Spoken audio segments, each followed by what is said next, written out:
अस्सलाम वालेकुम फ्रेंड्स। आज जिस टॉपिक पे हम बात करेंगे वो एक ऐसी कंडीशन है जो कि बहुत से लोगों में होती है, लेकिन उनको इस बारे में इतना ज़्यादा इल्म नहीं होता, उनको समझ नहीं होती कि वो क्या चीज़ है। वो है हमारे पास फ्लैट फीट, यानी फ्लैट फुट। फ्लैट फीट इसको इसलिए बोला जाता है, ज़्यादातर ये दोनों फुट में पाई जाती है, इस वजह से इसको फ्लैट फीट का नाम देते हैं। और इसको पेस प्लेनस भी कहा जाता है। पेस प्लेनस या फ्लैट फीट एक ऐसी कंडीशन होती है जिसमें आपके पाँव की जो आर्च होती है, जो नॉर्मली थोड़ी सी उठी हुई होती है या बिल्कुल फ्लैट नहीं होती, तो वो फ्लैट हो जाती है, जिससे आपके पाँव पर एक्स्ट्रा प्रेशर वगैरह पड़ता है, जो लॉन्ग टर्म में आपके पेन और डिस्कम्फर्ट का सबब बन सकती है। तो अब हम बात करते हैं कि फ्लैट फीट होने की क्या वजह हो सकती है, इसका पता कैसे चलता है और कैसे इसे मैनेज किया जा सकता है। सबसे पहले चलिए देखते हैं कि फ्लैट फीट होने के क्या कॉजेज़ हो सकते हैं। फ्लैट फीट होने के जो कॉजेज़ हैं उसमें जो मेन आते हैं वो हमारे पास सबसे पहले आ जाता है जेनेटिक्स, कि हेरिडिटी है। अगर आपकी फैमिली में किसी को फ्लैट फीट का इशू है तो फिर ये हो सकता है कि आपको भी हो। इसके अलावा वीक फुट मसल्स हैं, कि अगर आपके पाँव के मसल्स और लिगामेंट वीक हैं तो आपके पाँव की जो आर्च है वो प्रॉपरली डेवलप नहीं होती। इसके अलावा इंजरी या ट्रॉमा हुआ किसी भी एक्सीडेंट की वजह से या चोटों की वजह से आपके पाँव की आर्च जो है वो डैमेज हो गई है, तब भी आपके फीट फ्लैट हो सकते हैं। अगर आपका वज़न ज़्यादा है, ओबेसिटी है, तो उसकी वजह से पाँव पर ज़्यादा प्रेशर पड़ता है, उसकी वजह से भी आपको फ्लैट फीट हो सकते हैं। प्रेगनेंसी में हार्मोनल चेंजेस होते हैं जिसकी वजह से बॉडी का वेट बढ़ जाता है और फ्लैट फीट का सबब बन सकता है, और ये फीमेल्स में पाया जाता है। इसके अलावा एजिंग की अगर बात करें तो उम्र के साथ साथ मसल्स और लिगामेंट जो होते हैं वो कमज़ोर हो जाते हैं, जो फ्लैट फीट का रीज़न बन सकते हैं।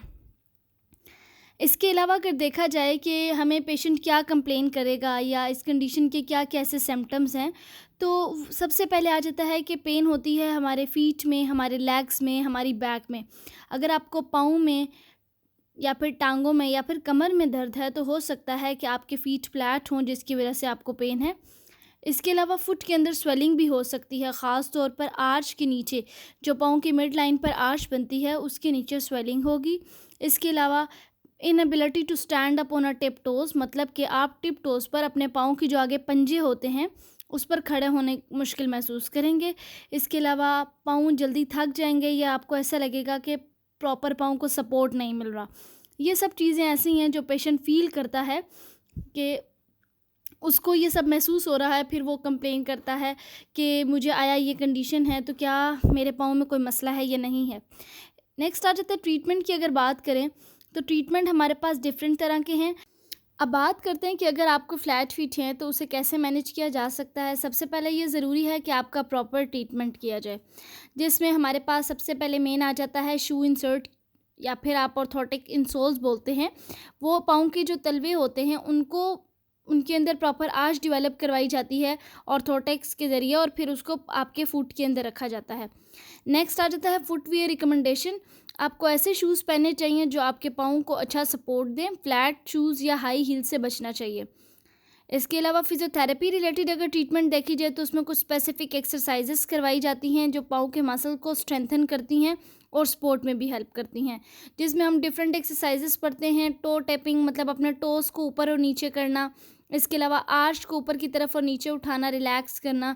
इसके अलावा पिंडली जो है मेनली उसमें बहुत तकलीफ़ होती है, उसके लिए हम काफ के स्ट्रेचेस करवाते हैं, जिससे काफ़ी हद तक पेशेंट में फ़र्क पड़ता है। इसके अलावा वेट मैनेजमेंट बहुत ज़रूरी है। अगर आपका वेट ज़्यादा है तो उससे रिड्यूस करना ज़रूरी होगा ताकि आपके पाँव पर प्रेशर कम पड़े। एंटी इन्फ्लेमेटरी मेडिकेशन दी जाती हैं, वो आपके पेन को रिलीव करने के लिए आपको रिकमेंड की जाती हैं। अगर इन सब चीज़ों से भी आपको कोई फ़र्क नहीं पड़ता, फिर हम नेक्स्ट सर्जिकल ऑप्शंस की तरफ जाते हैं और फिर आपकी सर्जरी की जाती है। प्रिवेंशन टिप्स ये हैं कि अगर आपको फ्लैट फीट की प्रॉब्लम नहीं है तो अभी से आपको कुछ प्रिकॉशंस करनी चाहिए। अच्छा फुटवेयर का चूज़ करें, ऐसे शूज़ पहनें जो आपके पाँव को अच्छा सपोर्ट दें।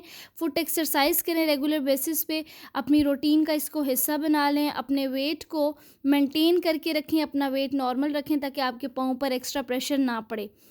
ये था एक कंप्लीट ओवरव्यू फ्लैट फीट का, यानी पेस प्लेनस के बारे में। अगर आपको लगता है कि आपके पाँव में कोई इशू है तो अपने फिजियोथेरेपिस्ट से कंसल्ट करें। ये कंडीशन अगर अर्ली स्टेज में डायग्नोज हो जाए तो आप आसानी से इसे मैनेज कर सकते हैं। इस वीडियो को अगर आप हेल्पफुल लगी हो तो आप इसको ज़रूर सब्सक्राइब करें और लाइक करें। अपने सवालात हमारे कमेंट सेक्शन में पूछ सकते हैं। आपका शुक्रिया और हमारी नेक्स्ट वीडियो तक अपना ख़्याल रखें। तब तक के लिए अल्लाह हाफ़िज़।